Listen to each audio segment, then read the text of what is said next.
കേരള രാഷ്ട്രീയത്തിലെ ശക്തരായ യുവനേതാക്കളിൽ ഒരാളായ കോൺഗ്രസ് നേതാവ് ടി സിദ്ദീഖിന്റെ സ്ഥാനാർത്ഥ്യത്തോടെ ശ്രദ്ധേയമായ മണ്ഡലമാണ് കോഴിക്കോട് ജില്ലയിലെ കുന്നമംഗലം നിയമസഭാ മണ്ഡലം. 2011 നിയമസഭാ തിരഞ്ഞെടുപ്പിൽ മുസ്ലിം ലീഗിലെ സിറ്റിംഗ് എംഎൽഎ ആയിരുന്ന UC രാമനെ 3269 വോട്ടിന് LDF സ്ഥാനാർത്ഥിയായ PT റഹീം പരാജയപ്പെടുത്തുകയായിരുന്നു. 2016 നിയമസഭാ തെരഞ്ഞെടുപ്പിൽ സിറ്റിംഗ് സീറ്റായ കുന്നമംഗലത്ത് ഇടതുപക്ഷം നേരത്തെ PT റഹീമിനെ സ്ഥാനാർത്ഥിയാക്കി പ്രഖ്യാപിച്ച പ്രചരണത്തിൽ ഏറെ മുന്നോട്ടു പോവുകയും വിജയം ഉറപ്പിക്കുകയും ചെയ്തു. എന്നാൽ ടി സിദ്ദീഖിന്റെ കടന്നുവരവോടെ ചിത്രം മാറി. UDF പ്രചരണത്തിൽ പതിയെ ഒപ്പത്തിനൊപ്പമെത്തി. പിന്നീട് എങ്ങോട്ടും വിജയം മാറിമറിയാം എന്ന പ്രതീക്ഷയായിരുന്നു മണ്ഡലത്തിൽ. പ്രചരണം അവസാന ഘട്ടം പിന്നിട്ടു തുടങ്ങിയതോടെ നാട്ടുകാരനായ ടി സിദ്ദീഖിലേക്ക് മണ്ഡലം നീങ്ങുന്നതായാണ് വിലയിരുത്തപ്പെടുന്നത്.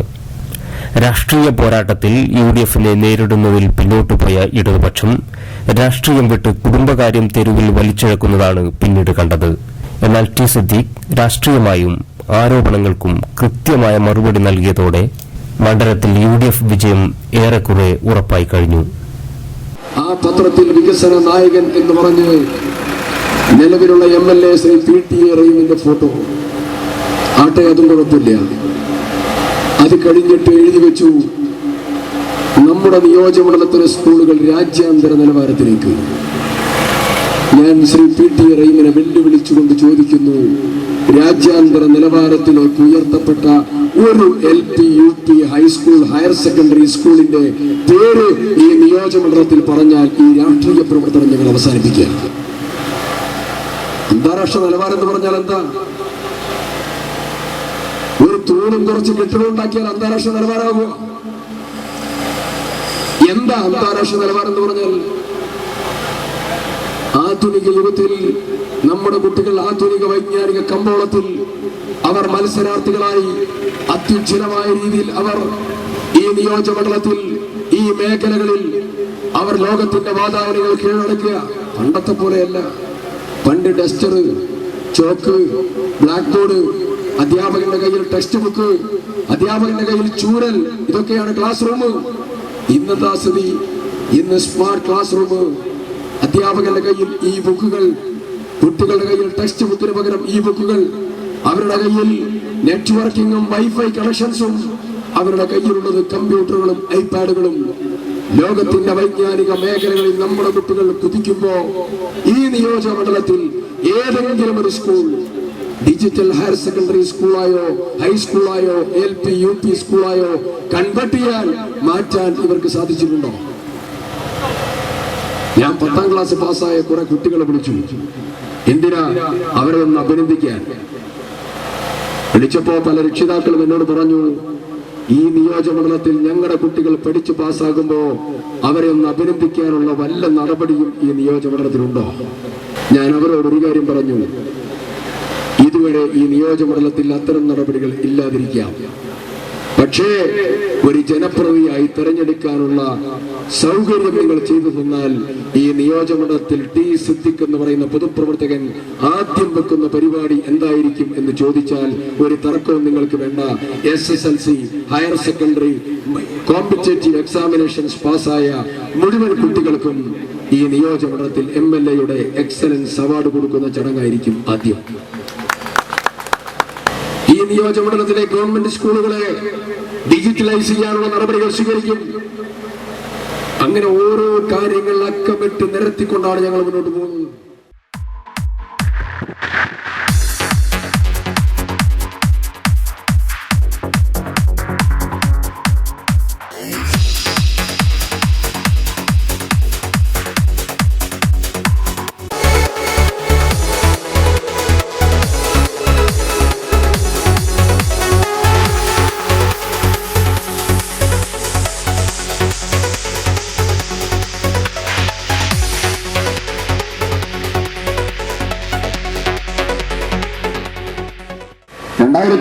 തെരഞ്ഞെടുപ്പിൽ ഇവിടെയുള്ള MLA ബഹുമാന്യനായ ശ്രീ PT റഹീം 2011 ഇവിടെയുള്ള ജനങ്ങളോട് പറഞ്ഞു, എന്റെ മുൻഗണന കുടിവെള്ളത്തിനാണ്. 2016 പല പത്രങ്ങളിലും സ്ഥാനാർത്ഥികൾ അവരുടെ ഭാവി പ്രവർത്തനങ്ങളെ സംബന്ധിച്ച് വിശദീകരിച്ചപ്പോൾ അതിലും അദ്ദേഹം പറഞ്ഞു, എന്റെ മുൻഗണന കുടിവെള്ളത്തിനാണ്. ഞാൻ ഒറ്റ കാര്യം ചോദിക്കുന്നു, കൊണ്ടോട്ടി നിയോജകമണ്ഡലത്തിലെ MLA 5 പഞ്ചായത്തുകൾ കോർത്തിണക്കി അവിടെ ഒരു അതിബൃഹത്തായ കുടിവെള്ള പദ്ധതി ചാലിയാറിൽ നിന്നും വെള്ളമെടുത്തുകൊണ്ട് പൂർത്തീകരിച്ചു. കുടിവെള്ളമാണ് മുൻഗണന എന്ന് പറഞ്ഞ ഈ നിയോജകമണ്ഡലത്തിലെ ജനപ്രതിനിധി കഴിഞ്ഞ 5 വർഷക്കാലത്തിനിടയ്ക്ക് ഏതെങ്കിലും ഒരു കുടിവെള്ള പദ്ധതി ഈ നിയോജകമണ്ഡലത്തിൽ ആരംഭിച്ചോ? ആരംഭിക്കാതെ 5 കൊല്ലത്തിന് ശേഷം വീണ്ടും പറയുന്നു കുടിവെള്ളത്തിനാണ് എന്റെ മുൻഗണന.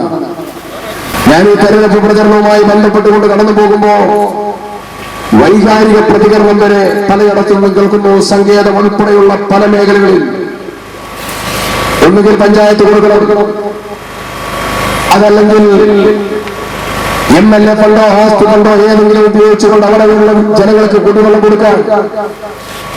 കുടിവെള്ളമാണ് മുൻഗണന എന്ന് പറഞ്ഞ ആളുകൾ നേതൃത്വം കൊടുക്കണം. എന്തേ നേതൃത്വം കൊടുക്കാത്തത്? ഞങ്ങൾ ചാത്തമംഗലം പഞ്ചായത്തും മാവൂർ പഞ്ചായത്തിന്റെ മേഖലകളിലൂടെ വരുമ്പോ അതിമനോഹരമായ കാർഷിക മേഖലയുണ്ട്. നമുക്ക് കുരുക്കത്തൂരിൽ, കുറ്റിക്കടവിൽ, തിരുവല്ലിക്കടവിൽ, പെരിങ്ങലത്ത്, കുറ്റിക്കാട്ടൂര്, ചെറുപ്പ, തെങ്ങിലക്കടവ്, ഊർക്കടവ്, വെച്ചിക്കാട്ട് കടവ്, നമ്മുടെ അതിമനോഹരമായിട്ടുള്ള നമ്മുടെ കാർഷിക മേഖല. ഞാൻ ചോദിക്കുന്നു, ആയിരക്കണക്കിന് വാഴകൾ, കുലച്ച വാഴകൾ താഴെ വീണ് കിടക്കുക. ആ വാഴകൾക്ക് വെള്ളം കിട്ടാതെ കർഷകർ ഞങ്ങളോട് പറഞ്ഞു, ഇതെന്തൊരു അനുഭവം. ഞാൻ ചോദിക്കുന്നു, കവണക്കല്ല് പദ്ധതി ഈ നിയോജകമണ്ഡലത്തിലെ ഏറ്റവും പ്രധാനപ്പെട്ട പദ്ധതിയാണ്. കവണക്കല്ല് പദ്ധതി ചാലിയാറിൽ കവണക്കല്ല് പദ്ധതി വരുന്നത് 3 കാര്യങ്ങൾക്കാണ്. 1 കുടിവെള്ളം, 2 ജനസേവനം, 3 ഗതാഗതം. ഗതാഗതത്തിന് തുറന്നു കൊടുത്തു, പക്ഷേ കുടിവെള്ളത്തിനോ അതല്ലെങ്കിൽ ജനസേവനത്തിനോ ആയ ഒരു നടപടിയും ഇതുവരെ സ്വീകരിക്കപ്പെട്ടിട്ടില്ല. ആരാ ഉത്തരവാദി?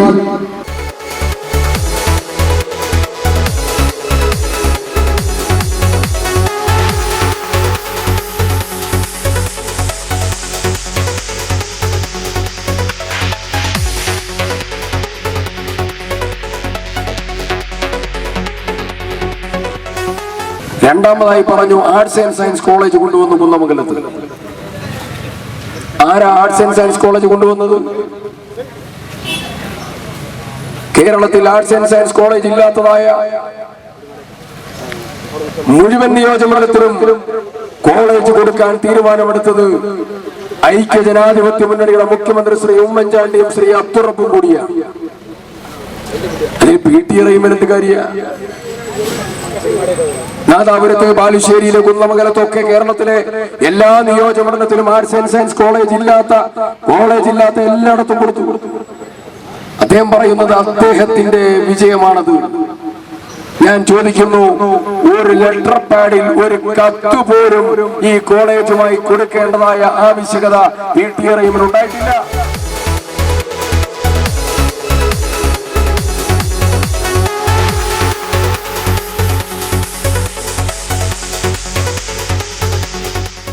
വ്യക്തിപരമായി പ്രചോദനം ചെയ്യാം. വ്യക്തിപരമായി കട്ടാങ്ങളവാടിയിലും പരിസര പ്രദേശങ്ങളിലും ഈ നിയോജകമണ്ഡലത്തിലും പരസ്യമായി ബോധ്യം ചെയ്ത് അദ്ദേഹത്തിന്റെ പച്ച ഇറച്ചി കൊത്തിവരിച്ച് തിന്നുന്ന ജോലിയില്ല ഈ നിയോജകമണ്ഡലത്തിലെ MLA-യും ഈ നിയോജകമണ്ഡലത്തിലെ ഇടതുപക്ഷ ജനാധിപത്യ മുന്നണിയും. എന്നെ മാത്രമല്ല, എന്റെ കുട്ടികളെ, അവരുടെ കുടുംബത്തെ എന്നും ചെയ്തുകൊണ്ടിരിക്കുക. ഇതാണോ ഈ തെരഞ്ഞെടുപ്പിന്റെ ഉദ്ദേശം? ഞാൻ ചോദിക്കുന്നു, ഇതാണോ കട്ടാങ്ങളവാടിയിലെ ജനങ്ങൾ കളയേണ്ട സബ്ജക്ട്? ഞാനതിലേക്കൊന്നും കടന്നു പോകാൻ ആഗ്രഹിക്കുന്നില്ല. പക്ഷേ ഞാൻ ചില കാര്യങ്ങൾ നിങ്ങളുമായി പങ്കുവെക്കാൻ ആഗ്രഹിക്കുന്നു. എന്ന് തുടങ്ങിയതായി ആക്രമണം എന്നാ തുടങ്ങിയത്? ഞാൻ സ്ഥാനാർത്ഥിയായി മത്സരിക്കുന്നത് വരെ എനിക്കൊരു ആരോപണമില്ല. ഞങ്ങൾ ഒരുമിച്ച് ചർച്ചയിൽ പങ്കെടുക്കും, ഒരുമിച്ച് മനവേദികളിൽ പങ്കെടുക്കും, ഒരുമിച്ച് കണ്ടാൽ സംസാരിക്കും. ഒരു കുഴപ്പമില്ല. അതുവരെ കണ്ണു കാണുമ്പോ എന്നല്ലേ പറയും. കാണുന്ന സന്ദർഭത്തില് നീ വേറെ എവിടെങ്കിലും പോയി മത്സരിച്ചോ, ഇവിടേക്ക് വരരുത്, ബുദ്ധിമുട്ടുണ്ടാക്കരുത്.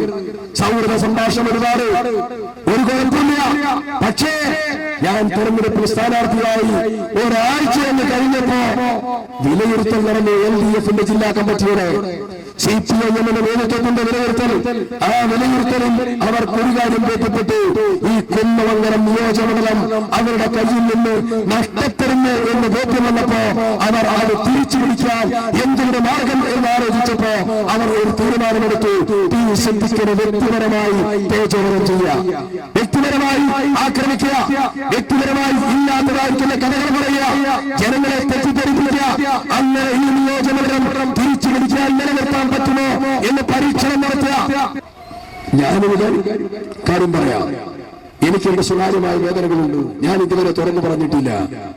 അത് തുറന്ന് പറയാതിരിക്കുന്നത് എന്റെ മാനസികമായിട്ടുള്ള വിഷമമുള്ളത് കൊണ്ട് എന്നുള്ളത് മാത്രമല്ല, എന്നെ പറക്കമുറ്റാത്ത രണ്ട് മക്കളെ, അവരുടെ ഉമ്മയെ, എന്നെ, അതുപോലെ ഞാനുമായി ബന്ധപ്പെട്ടതായിരിക്കുന്ന സഹപ്രവർത്തകന്മാരെ മാനസികമായി തളർത്താതിരിക്കാനും അതുപോലെ അവരുടെ അഭിമാനത്തെ സംരക്ഷിക്കണം എന്ന് എന്റെ ഉമ്മയും ബാപ്പയും എന്റെ പാർട്ടിയും മുന്നണിയും എന്നെ പഠിപ്പിച്ചതുകൊണ്ടാണ്.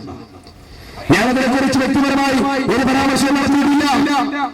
ഞാൻ ചോദിക്കുന്നു, ഈ തെരഞ്ഞെടുപ്പിൽ എന്തിനാ നിങ്ങൾ സിദ്ദിഖിനെ ആക്രമിക്കുന്നത്? എന്തിനാ എന്റെ മക്കളെ തെരുവിലേക്ക് വലിച്ചടയ്ക്കുന്നത്? അവരുടെ ഉമ്മയെ എന്തിനാ തെരുവിലേക്ക് വലിച്ചടയ്ക്കുന്നത്? ഞങ്ങളൊരു എഗ്രിമെന്റ് ഉണ്ടാക്കി.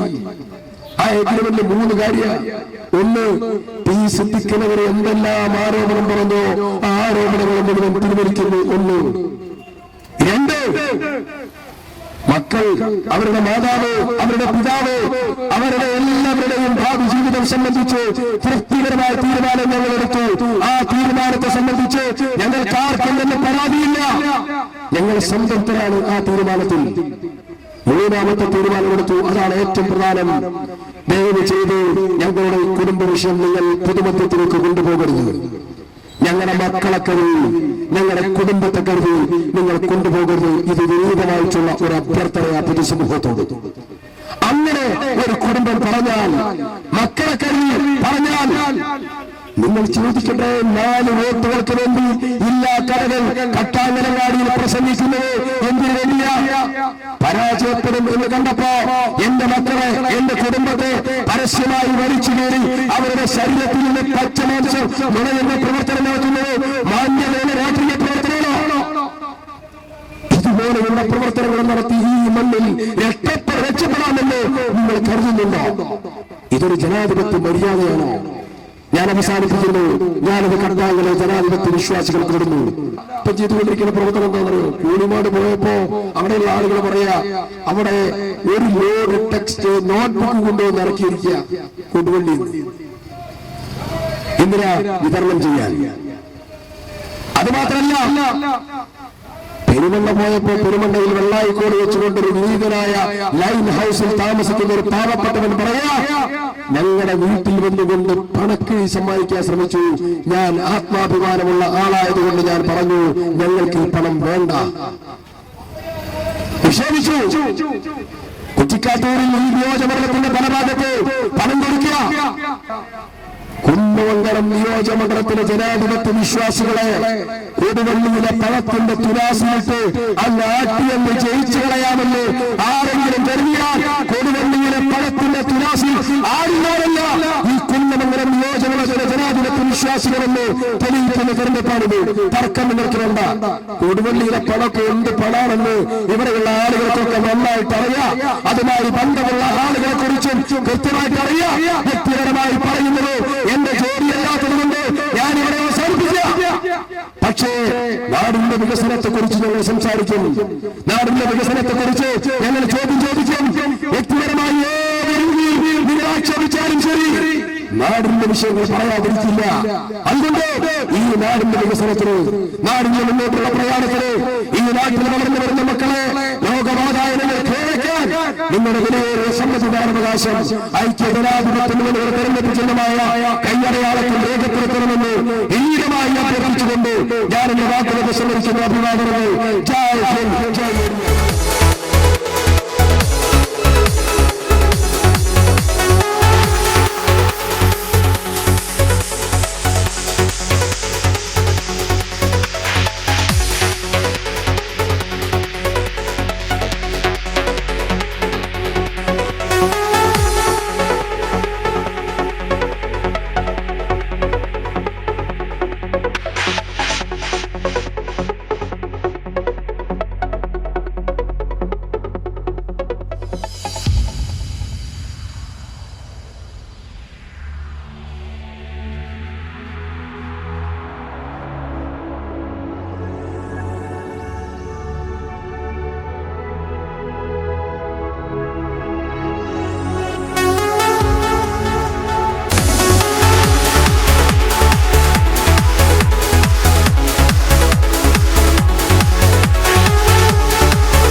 ഒരൊറ്റ കാര്യം കൂടെ പറഞ്ഞുകൊണ്ട് ഞാൻ എന്റെ വാക്കുകൾ ഉപസംഹരിക്കുക.